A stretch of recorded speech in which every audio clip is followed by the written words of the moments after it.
This is Edible Economix, bringing you the important topics of our times as we turn noisy headlines into bite-sized issues you can actually digest. This program is for information only, not investment advice. Here's Andrew Tang. Hello, everyone. Welcome to another episode of Edible Economix. Today, we're going to focus on the update of the Iran conflict. So I couldn't think of a better person to bring here to the show other than Mr. John Kostic Jr. himself. Now, John is a CFP, which is a certified financial planner with 30 years of experience with helping clients with their unique financial situations. But more than that, John is also a veteran of U.S. Army attack helicopter pilot, where he served during the first Gulf conflict from 1989 to 2000. I think that is earlier than a lot of people that were born or who are listening to this show, but that's okay. Let's say we have perspective. How about that? Okay, so let's get started. Thanks for having me on, Andrew. Looking forward to having a great conversation. Very good. So let's get right into it. So 3 things we want to cover today for the update between U.S. and Iran during the Iran conflict is, first, we want to go over the president's speech. Donald Trump spoke to the nation recently to give the world an update on where we stand, where we are on the U.S., Iran, or the Iran conflict. We want to know how that goes. Secondly, we want to talk about the new reality, which is higher for longer, and that's not interest rate, and that is the price of oil. And thirdly, we want to talk about, can U.S. consumption sustain $100 oil? So firstly, U.S. President Donald Trump spoke to the world recently, and what do you think, what do you think was the reaction from the world, from Wall Street, and from the investment community? I don't think the speech was that well received. I think the president was trying to put out there this was going to be a very quick conflict, and historically that is a terrible position to make. You have many points in history where politicians have tried to say, oh, this will be a quick conflict, and it does not always work out that way. I know the midterms are coming up, and I think our military is doing an absolutely fantastic job, but we're talking about millions of soldiers, millions of pieces of equipment. This is going to take some time. Yeah, I agree. And also recently on my weekly notes, I actually included that we have an estimated the Iran conflict is most likely to de-escalate within the next month, with an estimated 55 to 65% probability of a near-term resolution phase, though not a full peace agreement. What do you think about that?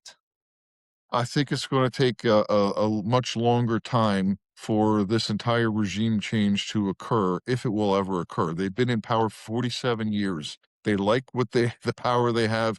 These folks aren't going to leave willingly. And so, unfortunately for the people of Iran and the world in general, this conflict is going to escalate.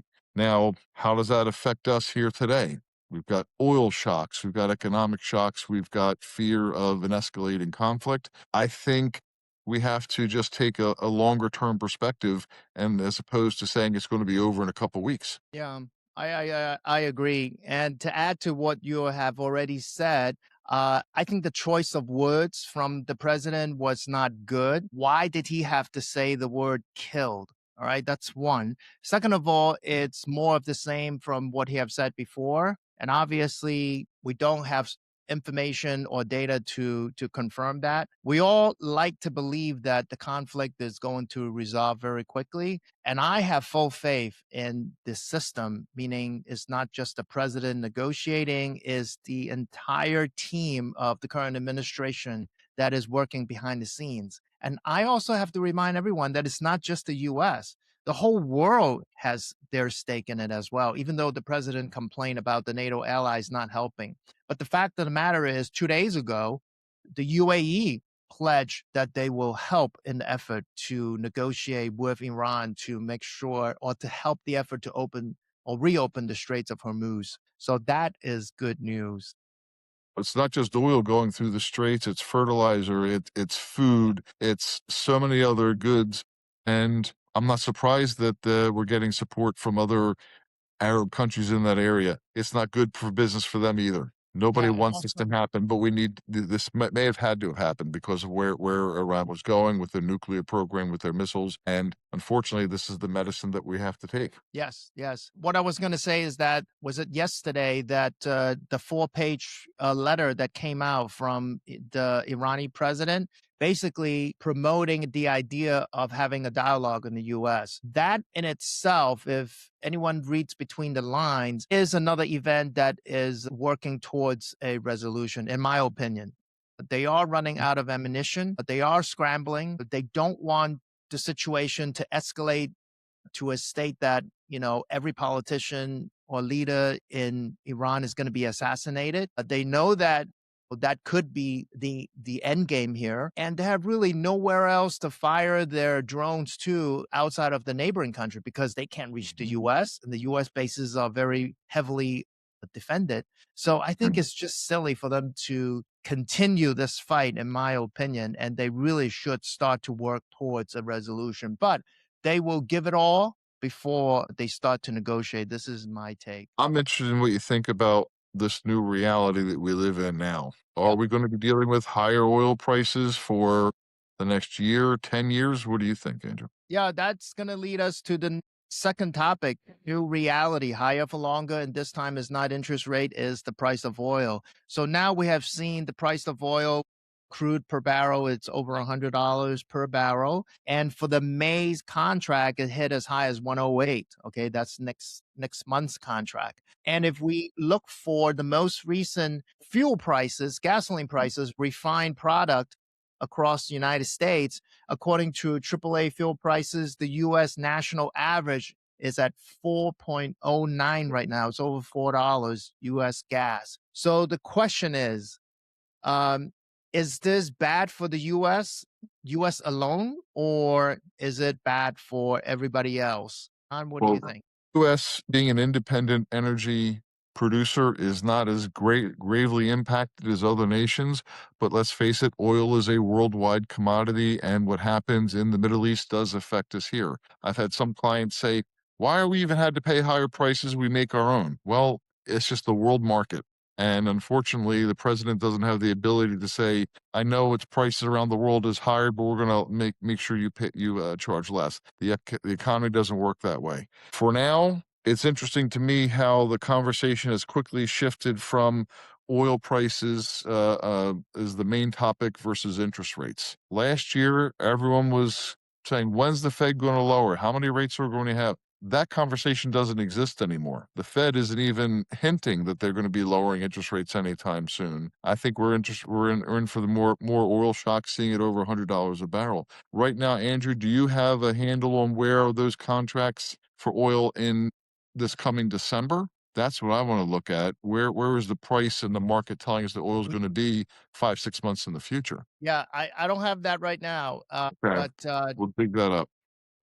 yeah. That's where I would But look, not just where yeah, it's going to be for the next 2 weeks, but the next 6 months. yeah, in the next 6 months, 6 or 12 months, I will bet that, the prices are going to come down or the contracts is going to reflect the lower price. But going back to the new reality, the question becomes, is it hurting US companies? And I think that it is hurting non-US companies or companies outside or the countries outside of US more than the US, with the understanding, yes, we are a net exporter. And in terms of access to fuel and natural gas included, US companies are actually quite stable on that front as part of a manufacturing material or input per se. So the supply demand situations, in my opinion, is still favorably tilted towards the US.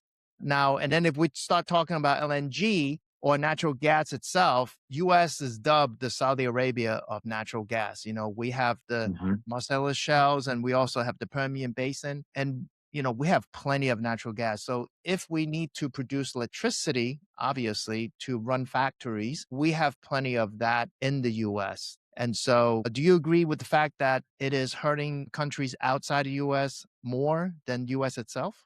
I think definitely, especially because there's restrictions on how much LNG we can get to serve those markets. We need more ships. We need more infrastructure.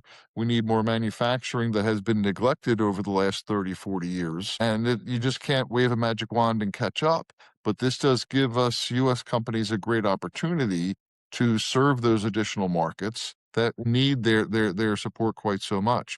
So, John, why can't U.S. ship more LNG over to other countries like to Europe, which is much closer, and also a little bit further beyond to Asia as well? We're not building ships like we need to. We're not creating to the worldwide infrastructure like we need to. A lot of that technology, a lot of those jobs, a lot of those facilities have been sent off to the Koreans, the Chinese, to other nations.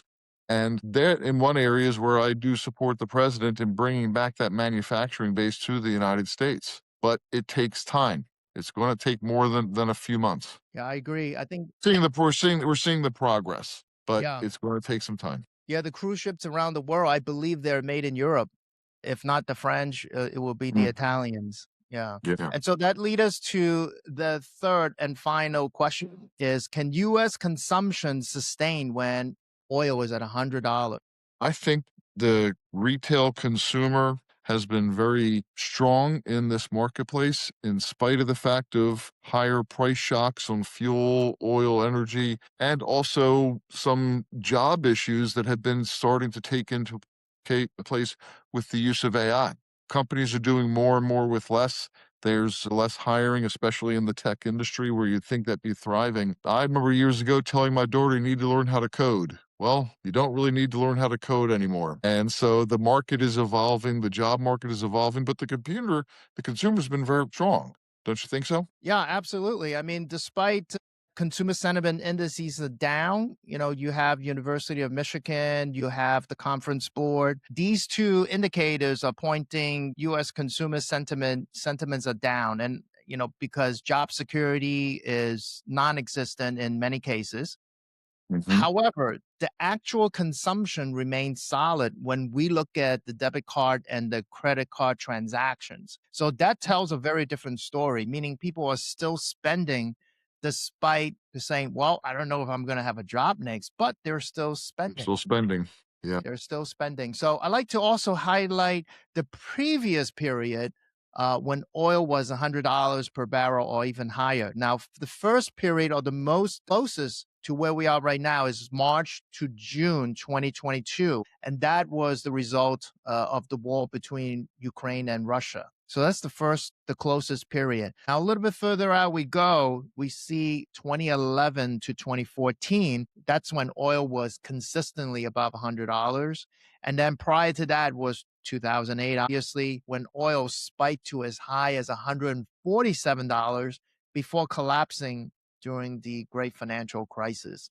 So with all that said, during those three periods and where we are now, do you think the economy can survive? And obviously, historically, looking back, we did okay. I think companies are still making money. I think that there's a broad increase in profitability, and we're seeing that from the S&P. I think there's some current shocks that we have to learn to live through. Yeah, well said. Well said.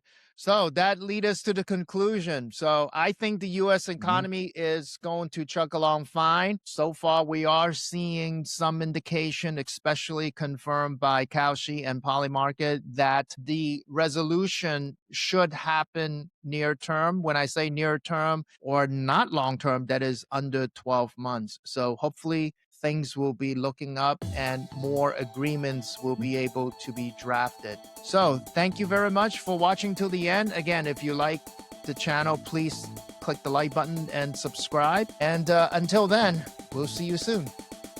The views expressed on Edible Economix are for informational purposes only and do not constitute an offer to buy or sell any securities. Market conditions can change without notice, and past performance is never a guarantee of future results. Investment involves risk, including the possible loss of principal. Andrew Tang and Turner Financial Group Incorporated do not provide tax, legal, or accounting advice. You should consult with your own professional advisors before making any financial decisions. Turner Financial Group is an SEC-registered investment advisor. For more information, please visit advisorinfo.sec.gov. Advisory services are only provided where properly licensed and under a formal client service agreement.